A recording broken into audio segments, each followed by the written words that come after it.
സ്നേഹവും കെയറും ആത്മാർത്ഥതയും ലഭിക്കാനാണെങ്കിൽ രാവിലെ കുളിച്ച് റെഡി ആയിട്ട് വീടിൻ്റെ മുറ്റത്തിരിക്കുക, ഒരു ബോർഡും പിടിച്ചുകൊണ്ട് എന്നെ സ്നേഹിക്കണം, എന്നെ സപ്പോർട്ട് ചെയ്യണം എന്ന് പറഞ്ഞു.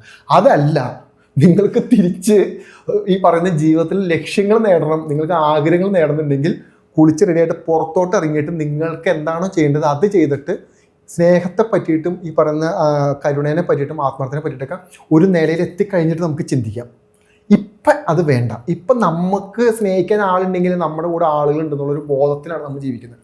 എന്ന് പറഞ്ഞു കഴിഞ്ഞാൽ വളരെ ചെറുപ്പത്തിൽ സ്നേഹിച്ചാൽ മാത്രമാണ് രക്ഷപ്പെടുകയുള്ളൂ, അല്ലെങ്കിൽ ആളുകൾ കൂടെ ഉണ്ടായാൽ മാത്രമാണ് രക്ഷപ്പെടുകയുള്ളൂ എന്നുള്ളൊരു ബോധം നമ്മളോട്ട് ഇഞ്ചക്ട് ചെയ്യുന്നു.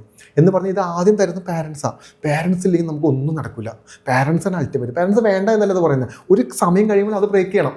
അത് ബ്രേക്ക് ചെയ്താലാണ് ഈ പാരൻസ് തളരുമ്പോൾ അവർക്കൊരു ബുദ്ധിമുട്ട് വരുമ്പോൾ നമുക്ക് സഹായിക്കാൻ പറ്റുള്ളൂ.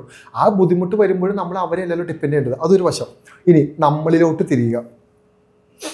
നമ്മുടെ സന്തോഷങ്ങളെ മാത്രം നമ്മളങ്ങ് ആഘോഷിക്കാൻ നിൽക്കരുത്. നമ്മുടെ ദുഃഖങ്ങളെയും നമ്മുടെ ഇല്ലായ്മകളെയും നമ്മുടെ ജീവിതത്തിലെ പരാജയങ്ങളെയും നമ്മൾ ആസ്വദിക്കാൻ പഠിക്കണം. ഇത് രണ്ടും നമുക്ക് പാഠങ്ങളാണ്.